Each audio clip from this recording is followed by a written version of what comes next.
Os dias seguintes à queda do trono de porcelana foram diferentes de tudo que o Recife jamais conhecera. As correntes estavam quentes novamente.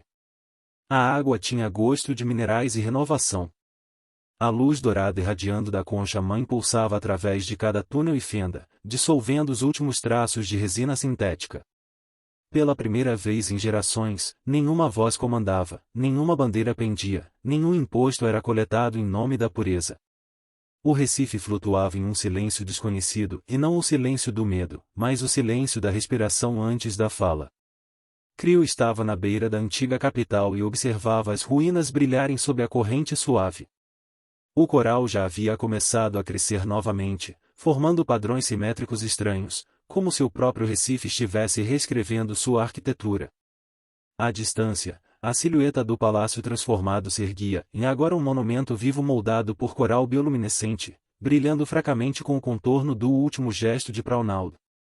Mesmo na morte, os restos do tirano haviam se tornado parte do padrão. Scutley chegou primeiro, arrastando uma bolsa rasgada de dados recuperados. Ele parecia mais velho, mais suave, como se o peso da prova finalmente tivesse sido levantado dele. Bem, ele disse, se abaixando ao lado de Crio, a revolução teve sucesso. Agora vem a parte perigosa, em sobreviver a ela. Crio assentiu. O oceano antigo me disse que o Recife deve mudar para viver. Nunca disse o que acontece depois da muda. A voz de Chitons respondeu de trás, embora não fosse exatamente sua velha voz. O som parecia emergir da própria água, gentil, onipresente. Posso te dizer o que acontece depois, disse. O organismo fica tenro. Sua nova casca se forma lentamente, moldada por cada corrente que o toca.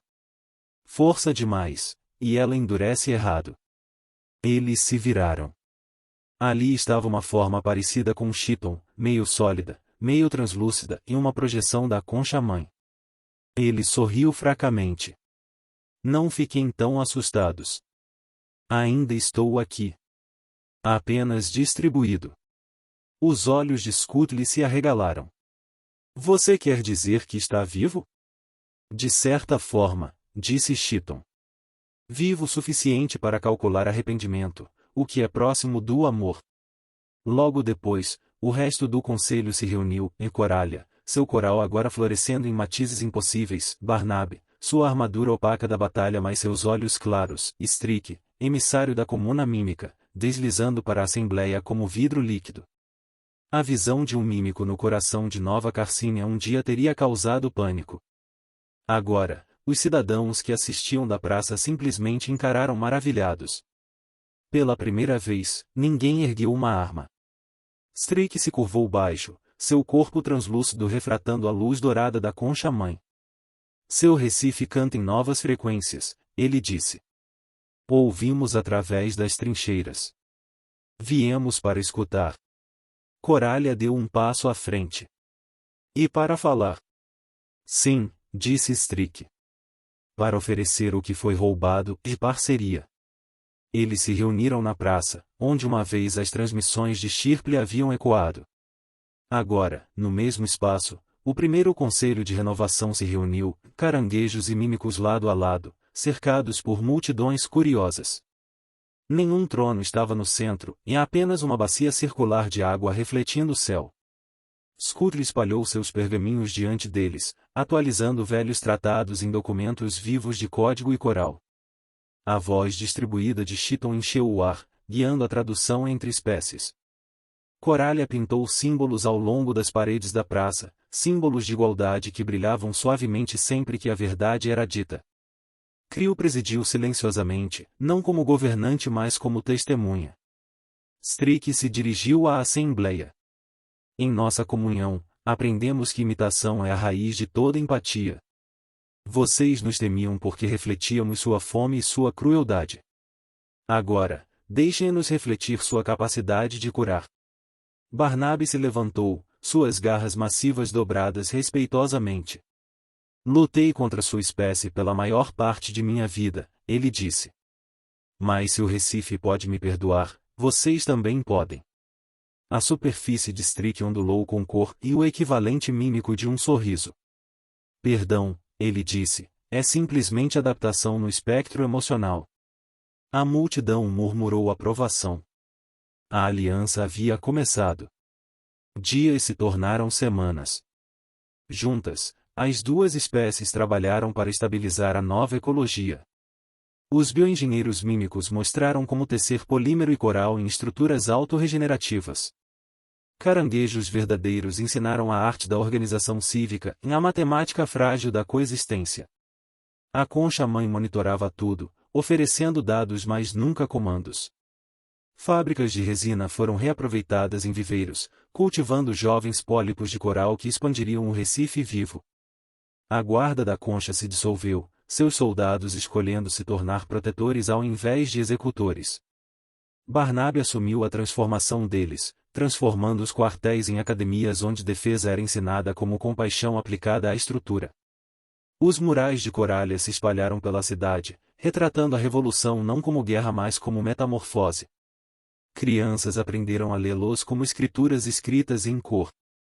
Alguns a chamavam de a pintora da alvorada. Scott lhe curou um novo arquivo, e não selado mas aberto, uma biblioteca fluida onde a história fluía livremente como corrente. Ele registrou tudo, até suas falhas, dizendo, um Recife que esquece sua podridão esquece como curar.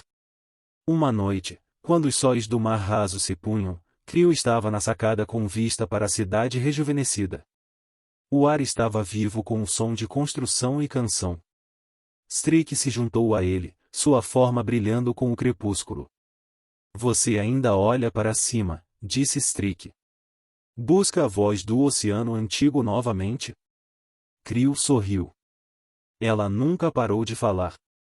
Apenas mudou de tom. Ele gesticulou em direção à cidade movimentada. Isso é o que o oceano antigo quis dizer. Não foi profecia. Foi instrução. Strick inclinou a cabeça. Mudar. Mudar, ecoou Crio. E continuar mudando. Para sempre. Abaixo deles, o brilho da concha-mãe subia pelas ruas de coral como um batimento cardíaco. Sua voz ondulou pela água, audível para todos. Equilíbrio restaurado não significa quietude. O Recife deve aprender a cantar e a escutar em medida igual. Onde havia uma espécie, agora há muitas harmonias. Onde havia medo, que haja curiosidade. Os cidadãos curvaram suas cabeças. Alguns choraram. Alguns riram. Pela primeira vez, obediência e alegria eram o mesmo movimento. Crio se virou para seus companheiros, Coralha radiante com cor, Barnaby firme, Scudley sábio, Strick cintilando como um sonho, e a voz de Cheaton zumbindo pela corrente. Começamos como fragmentos, ele disse. Agora somos padrão. Não vamos esquecer o que custou para lembrar. Coralha alcançou a luz, deixando seus pigmentos brilharem mais intensamente.